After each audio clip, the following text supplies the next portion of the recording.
Hi, welcome to the Temple Emmanuel Streicker Center. I'm Erica Resnick. Woo! And I'm thrilled to welcome you to our Fall Festival of Jewish Ideas and Culture. At the Streicker Center, we love good food, and tonight we are excited to welcome two culinary stars who are adding their unique twist to the Jewish food scene.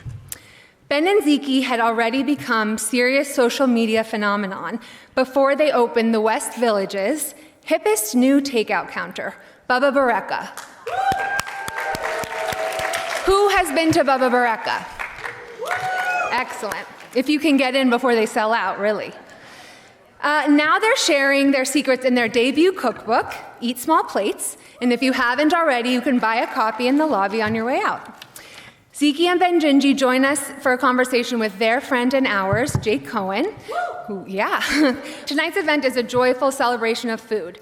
Please join me in welcoming Bengingi, Zikki, and Jake.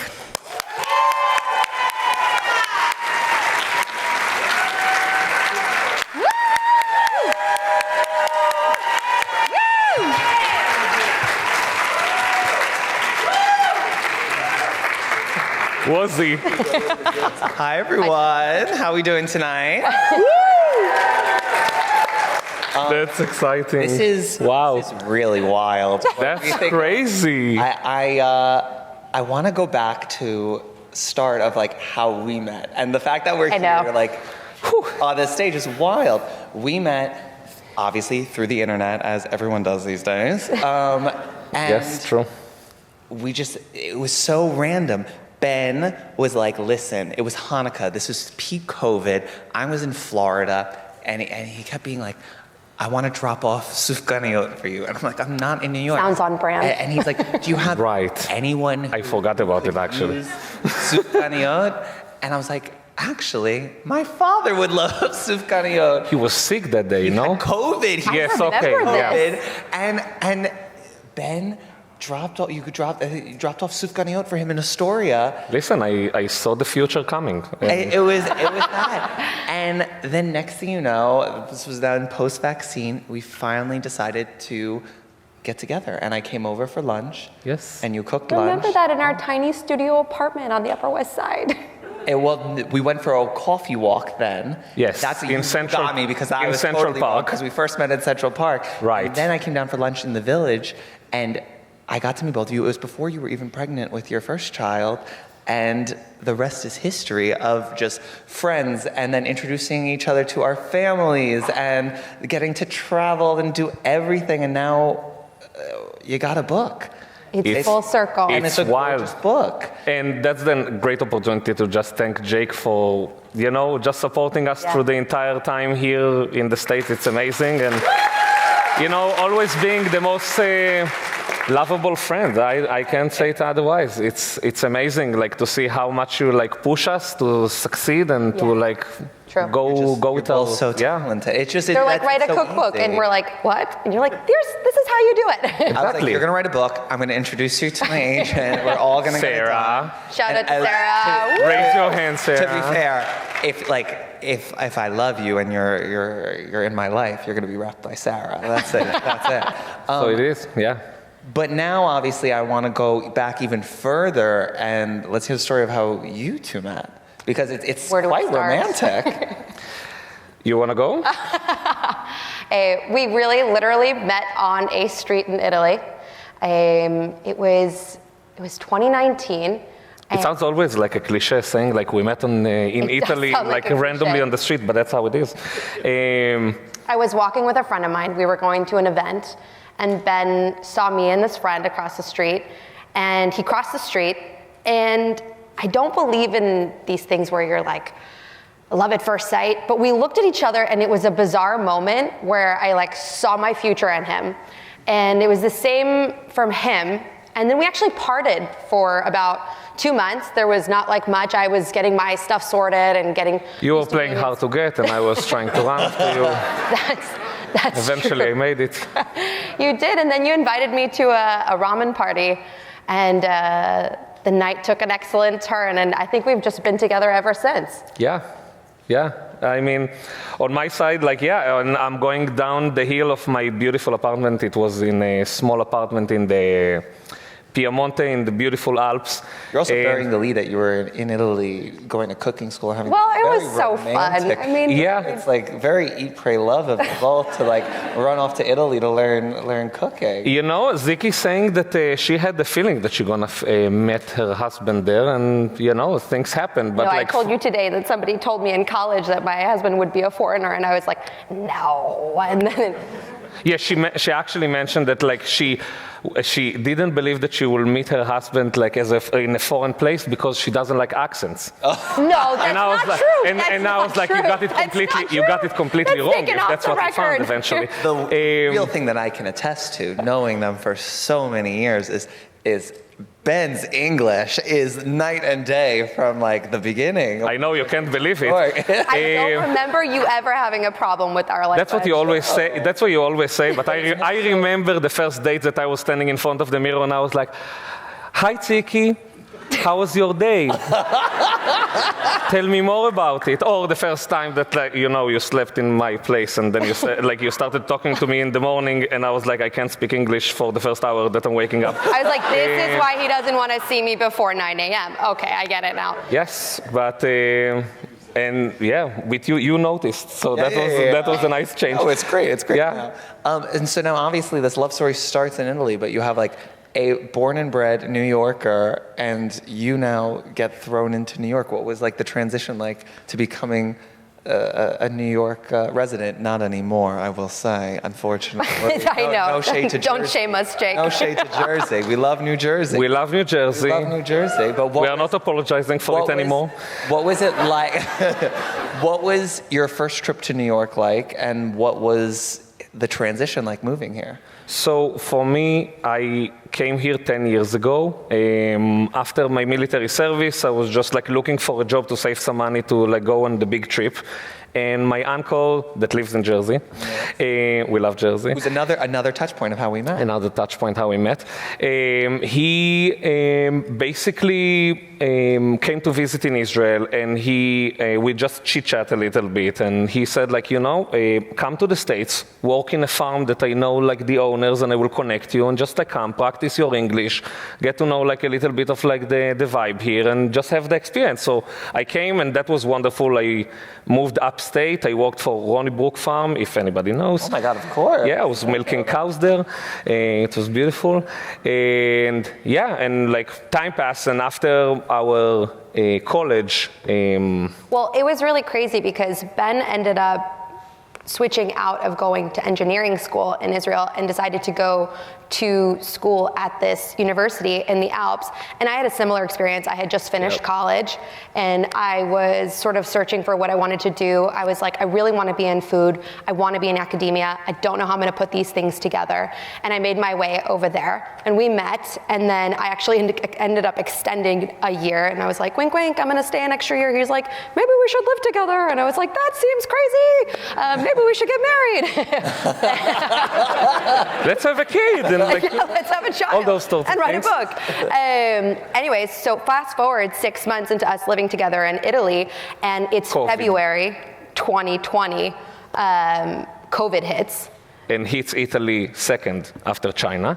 And my parents both studied in Italy, and my dad called me and he was like, listen, I know the Italians, they will lock the country tomorrow, leave today. And I thought that he's crazy. And we are like rolling our suitcases and we are leaving literally the town, and all my classmates looking at me, they're like, where are you going? And I was like, did you hear about COVID? They're like, yeah, it's ending next week. And I never seen them since then. It was such a nice apartment too. Yeah, and I moved to Israel and I started selling bread from my parents' house, and Zikki moved to LA for a couple of months. And it was a crazy time. I moved to LA, I ended up working at a Yeah. biodynamic farm, and then I get a phone call one Friday night. I'm coming to America on Monday. And I said, okay, does that seem like a good idea? it was a total surprise. On the other hand, I was starting working in a pizzeria in Tel Aviv, and the boss was not nice.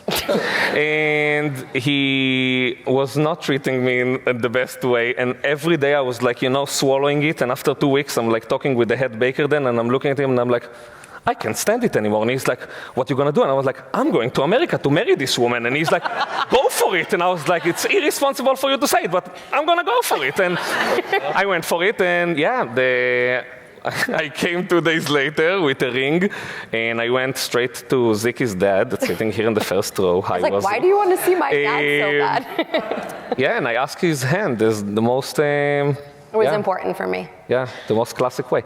And that's it. And that's, we moved here and we started our life together in New York City. I felt that it was like a pretty natural transition for me.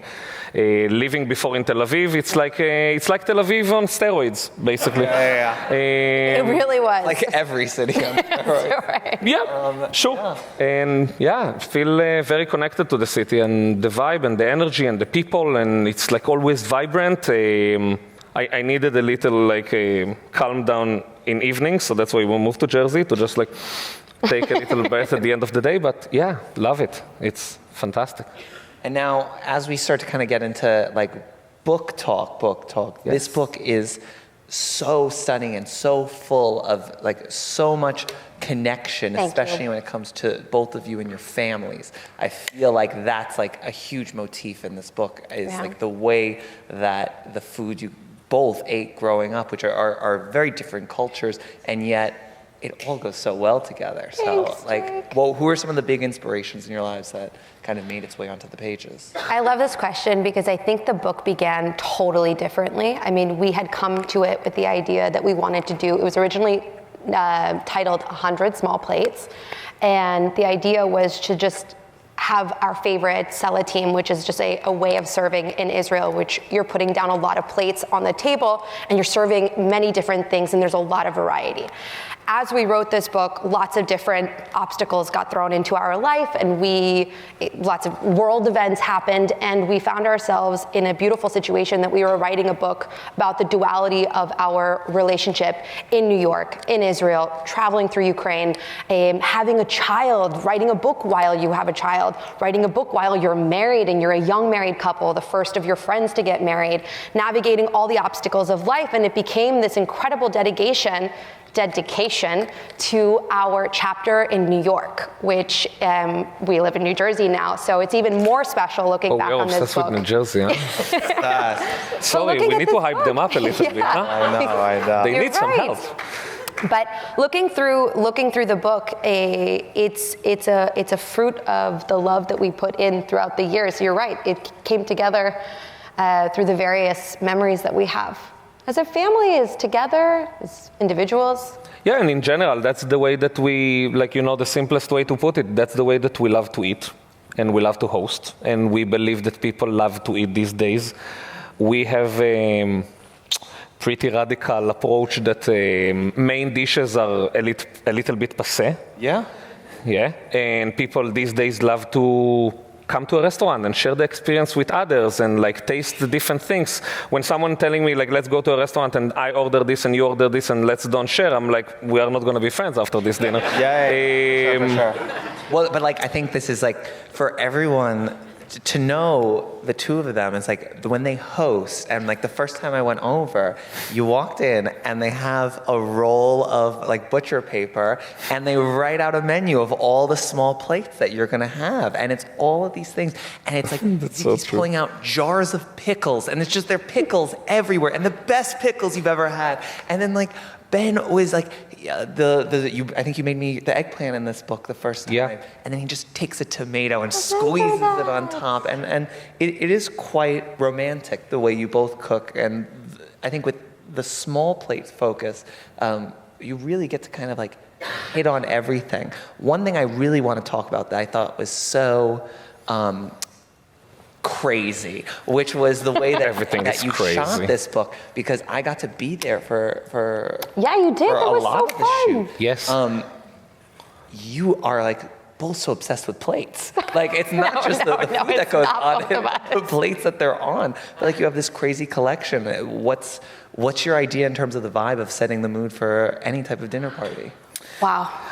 I'm personally just obsessed with props. So like every time that I'm going to like a shop or a flea market or like a nice garage sale, I'm just like love to pick very unique pieces. And I thought that, you know, from like a little research that we did before we went on the photo shoot, we checked a couple of prop houses here in the area, and there are very few.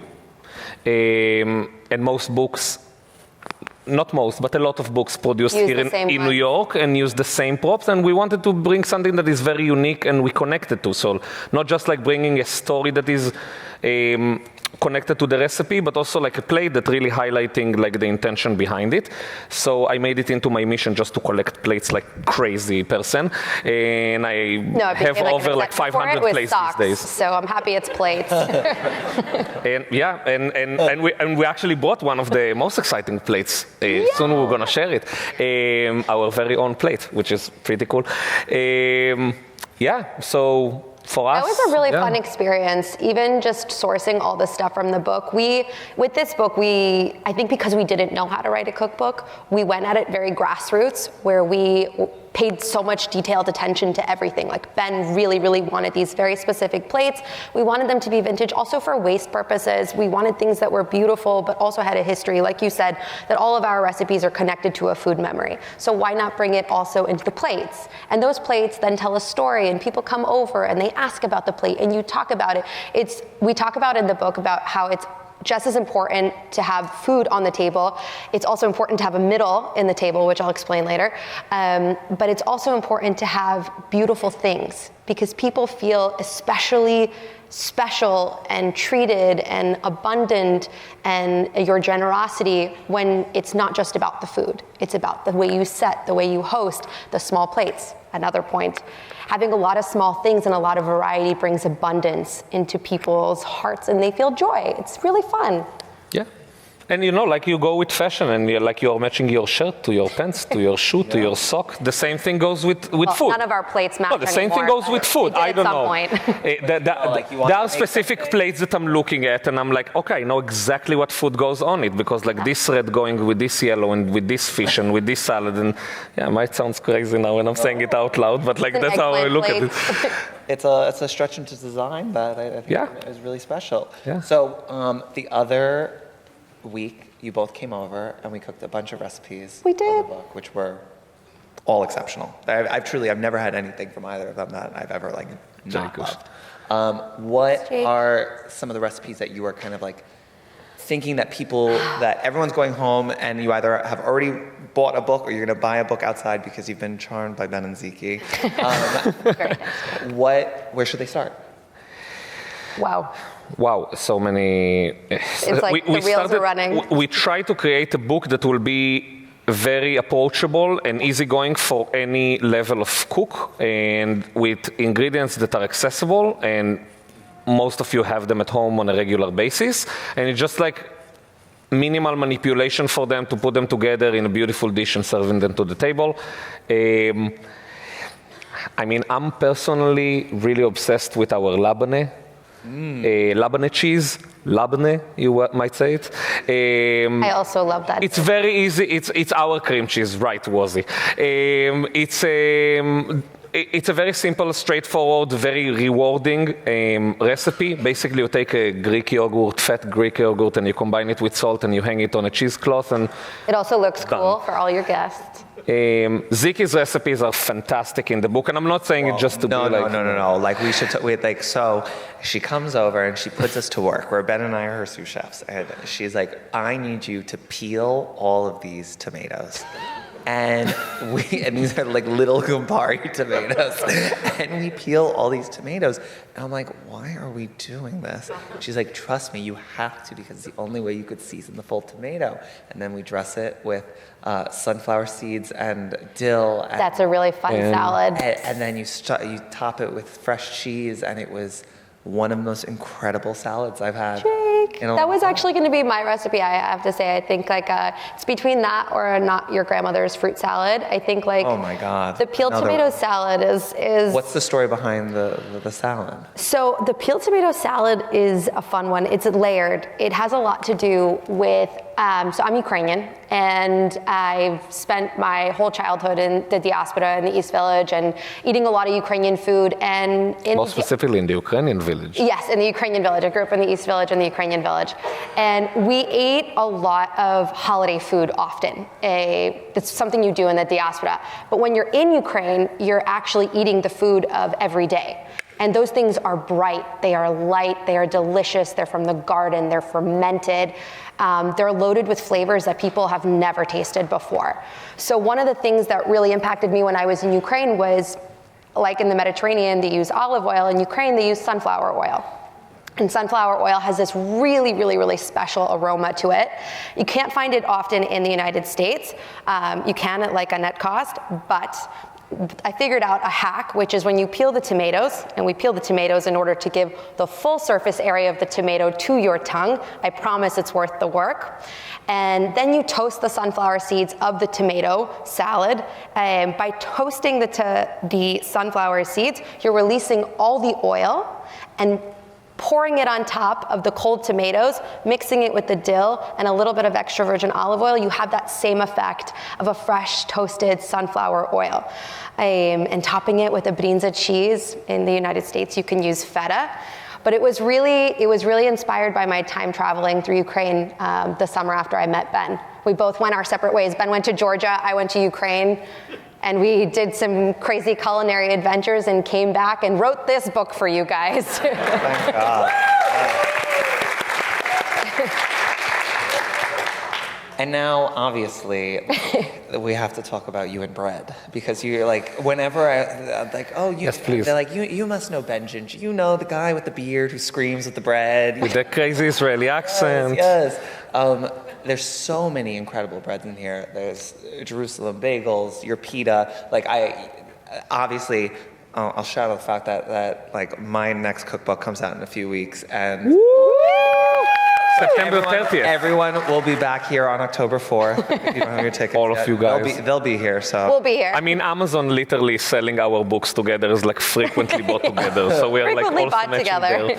But I talk about it a lot because I have a pita recipe in the new book, and literally Ben taught me everything I know about pita. It's like, and it's also not the traditional way that you see most pita recipes in books, on the internet. Yeah. How did you come about this recipe? Because I truly think The pita recipe specifically?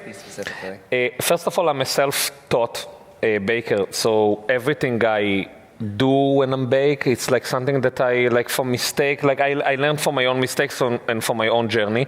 When it's come to pita, it just like, I don't know, I feel that you see a lot that you're like working with a recipe, and I feel that something is missing. Like the person who wrote the recipe is like just reserving like just like the little tips. You're so right. You know what I mean? That's such like a Jewish grandma thing where everyone. Right? It's like you give 95% and then they're like, she left 5% something off. out on purpose just so that I can't make it as good as she Exactly. By the way, that's what we're telling ourselves. Maybe it's 100% recipe and we're just But losers. I think you're right. I don't know, but that feels on brand. so I felt just when I started sharing my recipes on social media and in general that I want to give everything that I can, that everyone that will do it will just like have like 100% success, a bulletproof recipe. And with the pita, I found myself correcting the recipe over and over and over and over until I perfected it. And I found it extremely unique here in the States specifically, as pita breads they're very hard bread to how would I say, to like, the shelf life of the product is very short. It's a flat bread, it's going dry in the second. So like in Israel, you go to like the local bakery and they're just like throwing on you like 10 pitas in a plastic bag tight. It's like literally the plastic bag is like filling up from steam. That's how fresh it is. And you know that like you're snacking 2 on the way home in the car, and the other 8 you're just like stuffing immediately in the freezer, and that's how you keep it. Like, you know, it's like you really like watching the ball. So for me, when I came here, I was like, where do I find pita? And all the pitas that I found were like paper-thin pitas. You know the embarrassing pitas that you get here? Oh, terrible. By the way, they're great as well. It's just like different purpose. It's just a different purpose. So for making like dips and stuff, you don't want a pita that will be like thick and like, you know, like a full-blown bread. to not fill up on the bread. We Israelis, we love to fill up on the bread. And we like to make sandwiches. We love to say that if you have a successful pita, you can pour a soup inside and it holds the soup. My pita holds the soup. I encourage you to try. Yeah, and since then, I just like, that's how it is. Like, you just like share it with other people. You see the excitement. You see that it's something unique. Just, and you go about it and you celebrate it, and it's fun. Your pita is iconic. We use it for everything. I mean, how could you not? We have it always in the freezer. It's the best. Yeah. It's true. It's whenever he comes over. And there's a step-by-step in the book. This was very important for us, that every single step of the process you can show Ben. Let me see. It was just take us a second. It was very intentional. Yeah, you have a full breakdown guide of how to make pita. So everyone, which is, I always say when you're doing a book, there's like a one thing that you can like tell someone. It's like, and you know what? Even if it's just for this one thing, it'll be worth it. And I really think to master pita dough, like, and be able to make it is so good. You two are married, and you're both chefs, and you both work together, and you work together on this book. What was that journey like? It's not something I could fathom. Not for the faint of heart. We'll start by saying that we don't know anything else. Yes, that's actually probably the truest thing. Ben and I, from the day that we met from that ramen party, have been working together. I think like Ben's intention, even when he was courting me, was like, I need a business partner, I need a business partner, I need a business partner. And I was like, I'll be your business partner, I'll be your business partner. So we were always working together, whether it was a fermentation workshop, or selling bread, or selling our dips, or coming up with a picnic basket to do. We were always ready to work together. This book, though, did teach us a lot, and this we have also learned from parenting, was the division of labor and playing to your strong suits. I'm a writer, Ben is a producer, and bringing those things together, I think we understand a lot more for the next book about ourselves and about our marriage, but we played to our strengths a lot. Like Ben loved props, finding props, working with the photographer, building the team. For me, I wanted to put all of our memories on paper. That was really, really important for me. The structure of the recipes, simplifying the recipes so that they're usable for everybody on a day-to-day basis. So I think once we fell into that sort of role, cross paths. Of course, you rage war, you're married. There's passion and love, but it turned out pretty great, I would say. We're a stronger team because of it. I would do it again. Great way to say it. Love that. Thanks, babe. Hi, Queen. And now I think I never ask, oh, well, what's next? It's like, no, you're doing this. You're just like that's up. But what I do want to call out is not about what's next, but it's the fact of what's going on. Yes, you there's a lot a book while at the same time. Zikki is cooking a baby. Like you are as we speak. Cooking a baby. As we speak, she's cooking a baby. Raising another. In addition to the fact of like, you have a catering company. Literally I send it to, because everyone always asks, it's like, oh, well, you cater and stuff. I was like, I don't do that, but I know exactly who will. So you're catering all the coolest parties in New York. You open one of the hottest shops downtown, Buba Bareka. It's like,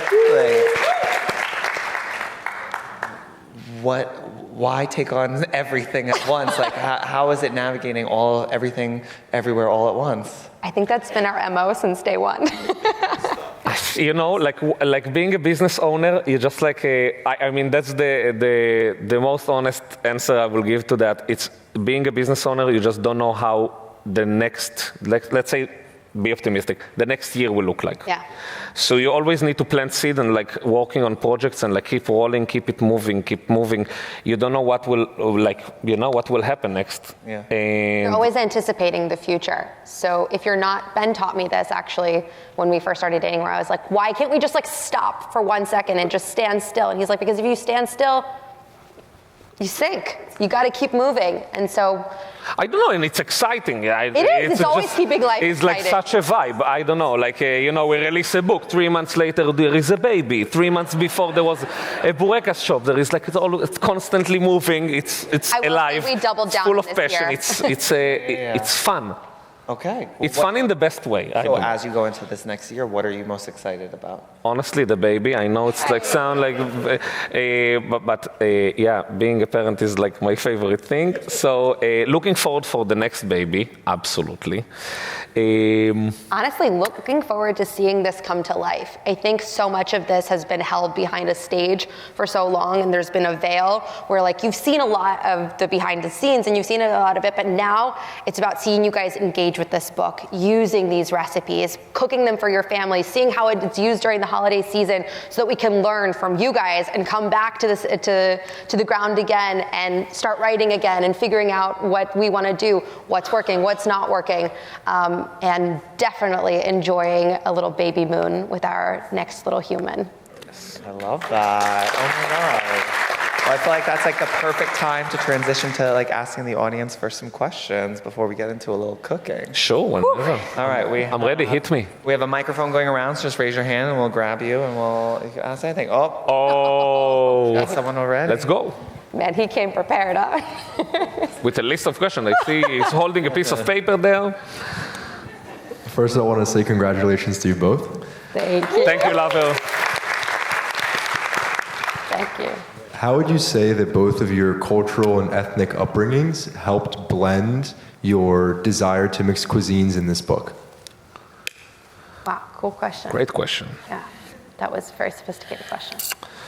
You start, honey. How our cuisine and ethnicity like blended together into creating our own cuisine. That's what I get. Yeah.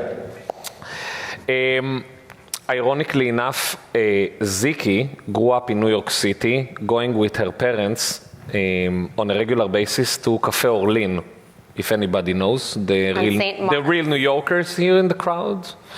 So there was Café Orleans, Café Mogador, iconic Israelis Café. Mogador still exists, Orleans not anymore. R.I.P. And they were serving the food that I grew up eating all my childhood to New Yorkers, and that's how Zikki basically developed her palate to Middle Eastern Israeli cuisine.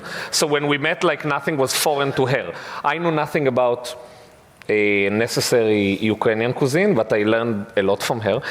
And yeah, I think that naturally we just look at food and cook the same food together, and it just melted organically. I think a lot of it also has to do with hospitality, even more than the food that you're physically cooking, right? It's the mentality of how you are generous at a table, how you're serving multiple plates to a table, how you're tending to your guests, how you're welcoming your guests, how your guests are leaving. We talk about this in the book, how you have to have the bookends of a meal, right? You have to have the welcome olives, and you always have to have dessert. And that's a big thing in both of our cultures, is that you're coming into a meal and you're never feeling a lack of abundance. I keep going back to this word abundance, but that's the main thing, that's the main binder of the two cuisines, is that you're starting with so many different options, and there's fermented things, and there's fresh things, and there's cured things, and there's main platters, and there's desserts. Personally, exactly, Café Orleans was a huge influence for me for the Israeli cuisine. I was always interested in it. Actually, Ben made one of my dreams come true, and I met the owner of Café Orleans. It felt like meeting a rock star. He influenced how I cook completely. Like a regular restaurant owner, that Zikki looked at him like he's like, you know, like she was shaking before the meeting. She's like, I can't believe I'm meeting him. And I was like, he's just having a restaurant. But that's Zikki. Zikki geeks out on chefs in a way.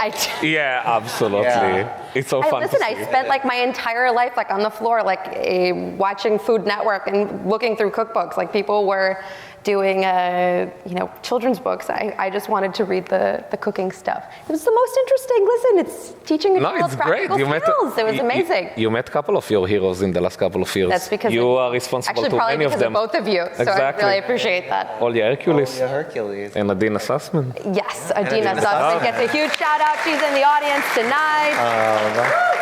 The legend. Okay, we got another question. Hi. So when you are tired, what's your go-to recipe?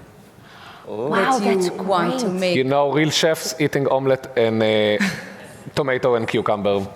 In our household, at least. But that's how it is. Or toast. Like 2 weeks ago, I stopped by. I was in the area, and I stopped by, and it's like that's what we had. We had eggs and toast. That was perfect. Yeah. I would say the breakfast salad is a great option for somebody who's tired and doesn't want to cook. It's got 3 ingredients. It's eggs, tomatoes, cucumbers, and lemon juice, olive oil you should always have on hand with gray salt, but don't get me started on gray salt. 5. That's a fabulous thing to make when you're exhausted. Also nutritious. Amazing. On the right. Oh, beautiful. Over here. Hi. So for Rosh Hashanah, I'm going to be making one of Adina's rainbow tahini dips, Period. Jake's cauliflower that I make every year Period. with the pistachios. What should I make from your book? Oh my God. Great question. Thank you for asking it. You're gonna all Are we make gonna say a the same Zikki jeweled celery salad. Okay? Oh, so good. It's fantastic, addictive, unbelievable, impressive, kept well. Wait, do you remember I'm obsessed with where it. Do you remember where you made it? So literally, I called Ben right. and I go, Ben, I'm filming The Real Housewives of New York tomorrow. Will you come and be my sous chef? And I was like, I don't know what you're talking about. No, I don't know. I don't know these women. I've never seen these women. He knew nothing about it, but he came. And now, obviously, you're also friends with Aaron. But he made this jeweled salad, and everyone went crazy for it. It's so good. And it's also, I think, like one of the most beautiful things is like in this community is every holiday where we all get the same pings of people like posting their table spread, and it'll be Adina's recipe, and then my recipe, and that'll be their recipes. I love it. It's The beautiful. only note. The note on the jeweled celery salad, and very important in all the recipes in the book, don't skip toasting the nuts. It makes a huge, Wait, just a little huge explanation difference. quickly. The jeweled celery salad, celery, almonds, pomegranates, Cranberries. pears, cranberries. Great. So pomegranates for Rosh Hashanah. You know, we love the symbols. In even ratios. But the nuts are the most important. It's true. Toast them No, it's before you put so them in the true. salad, and it will change the aroma of the salad drastically. Yeah, there we go. Okay, we got another one. Hello. Hi. Hi, How many of the recipes are recipes that you grew up with, like eating at home, versus recipes that you've developed on your own? Wow, great question. Fantastic. I mean, all the recipes are ours. So, Of like, we course. developed Yeah. all of them in that sense. But I would say 40%, 50% are recipes that are really connected to our childhood and our memories. Yeah. And 50 are pretty new and unique. And the approach that we are taking on it is the way that we look on our cuisine, Israeli cuisine, Middle Eastern cuisine, is influenced. You know what? Let's more specifically define it as Israeli. The way that I define Israeli cuisine is by 3 pillars. We'll say one of them is the immigrants that came from Eastern Europe, from Europe in general, the Arab nations around us, and all the Arab Jews that came to Israel, and Tel Aviv being like a pretty international city and being pioneer and, like, you know, in all what's like modern and all trends of food. So anything that relate to like innovation, those 50 recipes is like taking inspiration from those pillars, if it makes sense. I would say most of the recipes are, I would say 90% of the recipes are food memories. Like everything is a food memory because you're inspired from something that you experience, and that's how you create a recipe, or that's at least how Ben and I create recipes. But yes, definitely 40% about childhood. Don't miss the chocolate balls, Ben's mom's chocolate balls. Crazy. This has literally never happened to me before. Somehow We talked about it. It's funny because I overslept and I realized because I never set an alarm for 7:15 a.m. It was 17:15. It was 7:15 p.m. Love that. Okay. That's when you wake up. Then we got to get to our Queen Adina. Hi. It's not really a question, but more of a statement to what you said, that you give 100% of the recipe, because my mother-in-law give me only 95% of the recipe. So I really appreciate. I actually meant to talk about her, but I don't want to throw names. So. And I started following you on Instagram like probably everybody else here. And the first thing I saw was the challah that you made for Rosh Hashanah 4 or 5 years ago with poppies and sesames, and you were having like, I don't know how many times I saw that video, so we could. You're so cute. We actually did it, and it was, right, pretty amazing, and it's like, your recipes are bulletproof, so it's fantastic. My pleasure. Wow, it really you so makes much me for so that. happy. Wow, thank you so much for this. Our literary Thank agent you. is very happy. What's your name? Miriam. Miriam. Miriam, thank you for coming. It's really nice. Wow, it's really sweet. You made my day. Adestina! Hi, sweetheart. I wanted to know, I wasn't here for the first few minutes, but have you each visited each one another's country of birth and origin? So I was actually born in the U.S. and I was born on the Lower East Side, old school So I visited. New Yorker. And have you traveled together to Ukraine and Israel? I know Ukraine obviously is... So the war fell pretty quickly after. So we were both avid travelers before the pandemic hit. And it was like 2019, traveling all the time. Also, our university was having us travel around the world. I was going to Ukraine with the intention of bringing Ben back with me. Ben was going to Israel. I went to go visit Ben in Israel. But when 2020 hit and COVID pandemic hit, everything closed down. Yeah. And it was like spiral effect. There was a point where we never thought that we would travel again. And then all of a sudden, it's 6 months later, and we're married. 6 months later, we're opening a business. 6 months later, there's a baby. 6 months later, we're the war in Ukraine.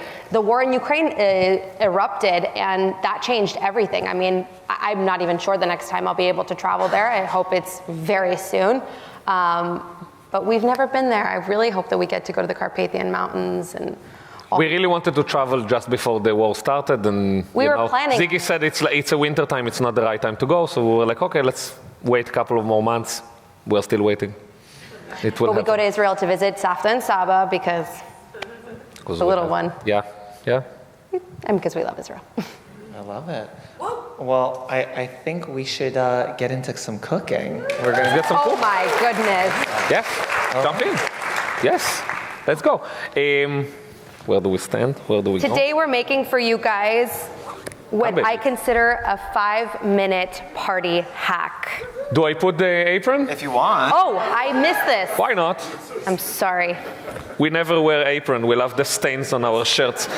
It's true. It's true. I'm the one doing the Part of the laundry, magic. so I do not love the stains, but here we are. So what are we making? Because you made this for me like 2 weeks ago, and it was so good. And it was just also something that like I actually haven't really seen done, which I loved. It's called a deconstructed tzatziki. Or tzatziki. We thought that we are so funny to call it tzatziki. Yes. So we are so funny, and it's tzatziki. Do you want me to be your soldier? Yes, you give actually, me orders? you could be the soldier, and I will talk with Jake. That's a good idea. Yes, he has much better chopping skills than I do. One of the reasons I fell in love with him, unbelievable knife skills. Thank you. So anyways, this is an awesome party hack because Can I run 1 second to grab my knives? Or someone can bring me a knife. not the time. That's deep. No one's gonna see anything. Thank you. Fine. Honey, it's I believe Good in enough. you. You have Good made enough. butter knives work in situations. I don't know. You got this, honey. All First, good. let's It go. looks great. Wow. Anyway, so this is a great 5-part. I've said that 100 times, but I really mean it. It comes together super quickly. You can either start the base with whole-fat Greek yogurt, or you can do the base with a labneh from our book. I think the labneh is great because it's a little saltier and you don't have to dress it up so much. Anyways, you start the base with your labneh.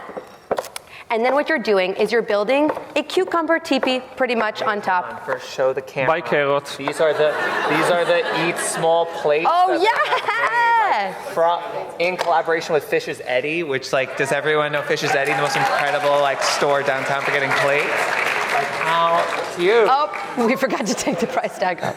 That's all good. Maybe they want to buy it. There's no price tag. But so our it's signature fine. is there. Anyways, you begin the base with labneh. Here at the bottom, you have a nice generous scoop. Let's taste this. It's nice and salty, okay? It's equivalent to ours, so that's perfect. And if you're using whole-fat Greek yogurt, just add a little bit of salt. So.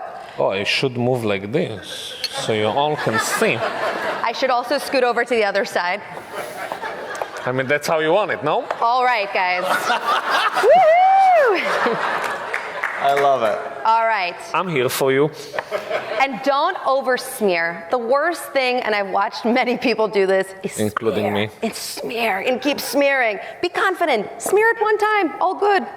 Yeah, that's So, something you want that we more learned from our cucumbers, honey. stylist when we shot the book. Yeah. That we hired the style. I think that I have a great style when I'm plating, questionable. Some people like it, some people don't. No, but It's okay. shout out to our stylist. But our Amit stylist Barber. came, Amazing and man. he is a wonderful food stylist. He has such a touch, and he came, and we're plating, like, let's say hummus. And I'm like, how do you plate hummus? Like, I know how to plate hummus, but like, how do you plate it more beautiful? And he's like, give it to me. Tuck, tuck. And I was like, that's it? And he's like, that's it. Be confident. And I was like, so that's what make you a stylist. Correct. Confidence. You don't Sure. want to overplate, really. Don't get nervous when you're plating. You probably did it right the first time. Look at Anyways, this honey, champion you want to knife finish skill. this guy's up? Thank you so much. Yeah, so here, if I can show one second how to use a knife, which is a very annoying practice. It's annoying to get You things notice right. he moved my but you- cucumbers over. So. No, because I want to show from this. Come on. That's a married couple on stage. Sorry. So we want to know how to hold the knife properly. It's very annoying, but once you know and you practice a little bit, it's really changing the game of how you cook. Oh, thank you for telling me. Thank you. So the way that to do it is basically you're holding the cucumber or whatever you're cutting, and you are attaching the knife to your knuckles. Yes, knuckles. Thank Good you. word. And we are never lifting the knife above your knuckles. And that way you don't actually need to ever look on what you're cutting. As long as we're not lifting it higher than that, we are always safe that we're not cutting our fingers, yes? So after we are moving from there. I was going to say, this is what foreplay looks like in our house. Exactly. Fine. Yeah, so we are... Thank you for the comic break, Zikki. So basically, I'm tapping the cucumber like this, and I'm just going to cut it into little stripes. Am I showing it to the right side? You're doing a great Thank you job. so much. We need to work on our knife games here. The knives, we need to Sharpen them? sharpen them Okay. or buy new ones. We love feedback. Exactly, sorry. Yes, Zikki, what else am I chopping here? Yes, no, so you're doing a great job. Sorry, I got distracted by his knife skills. Won me over the first time, and fell in love again. All right, so we've got this beautiful base of the lavender here on the plate, and what your intention is that you're building a super tall teepee. The intention is just to be simple and beautiful. You're gonna chop through the dill for me here. Yes, chef. Okay, so we're gonna keep it nice and airy. That's how we talk to each other. I love it. I love it. If you You can buy a help good it. labneh, it will be stiff. If you use a low-fat Greek yogurt, it will get watery and your dish won't look the same. Use whole fat, okay? So now we're going to stack this here beautifully, nice and airy. Don't want to get cut here. Okay, we're going up. Am I cutting the right direction to the camera and you're covering me? I am. It's all good. Yes, let's go. Let's go, excellent. Let's go, Queen. All right, fantastic. So we've got this teepee going, and now it's just about layering on the flavors and the textures that you've got going on. We're going to sprinkle this gorgeous dill, be generous. Super fun here. Beautiful. Okay. That's the Ukrainian part showing. They love to deal. A lot of Always, deal. always. Dill is an amazing, amazing ingredient. No, it's so important. I had a date with this guy, and he was over my apartment. He's trying some food I made, and he just tasted bites, and he said, "Ugh, I hate dill." Never. And I'm like, him It's again. canceled. This is the Not goal. coming again. With deal it's or you love it or you hate it. And if you love it, you're obsessed with that. Obsessed. All right, so this is a big tip here. When zesting a lemon, a lot of people go like this, which is also great. But if you want to actually get the zest off the lemon, hold your lemon in one hand and your microplane is moving, not the lemon. So you're starting at the top and coming all the way to the bottom. Whoops. Rogue lemon. We will correct the tippy here. Oh, yes, thank you, honey. Do some like editing for me nothing here. happened. Fantastic. Got these beautiful strands of lemon. Honey, you want to cut this lemon in half for me? Yes. Thank you. Now we're going to generously sprinkle this. I know I'm the only Lemon person zest. that's cutting lemon like this. That's another tip. That's a great tip. Guys, cut your lemons like this, not the other way. Why? Say. Why? First of all, that's how we do it. Okay. But the real reason is that you see this chupchik of the lemon. That's another way to say chupchik, to call it. The guy. The tip. Yeah. The tip. The tip. Sure.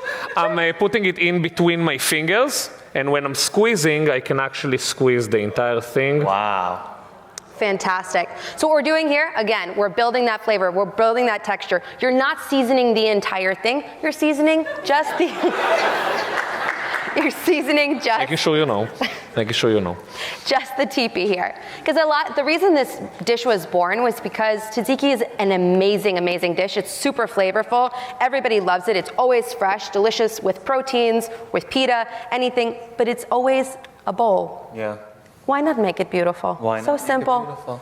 Anyways, so right. we continue. Honey, you want to open one of the olive oils? Yes. I'm going to do fresh cracked pepper on top. I'm going to take the cap off first. That's a good step here. I promise I do this for a living, I guys. do want. Should I olive oil you? Yes, we're going to go salt. But this gray salt, you're obsessed with gray salt. Tell me about it. Yes, this is Like, you know, like it's a real. I feel like I've started the cult following for gray salt. Exactly. Zikki has a gray salt cult. The sponsorship. The sponsorship. The official face of gray salt. First of all, both me and Zikki, we were trained under Eyal Shani. One of the best chefs came out of Israel. He has a couple of restaurants in the city. And that's the salt that he used. It's true. So we followed his direction, and it sounds so basic, but when you use salt, different salts have different type of, different level of saltiness and different flavor to them. You know, I discovered how crazy like a single ingredient difference between one another when we studied in Italy.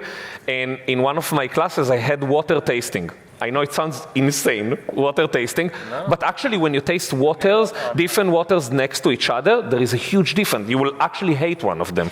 And the same goes with salt. I agree. And once you know like the touch with your hand, like how much salt, how much like you put on everything and how you season it with, you just go with that.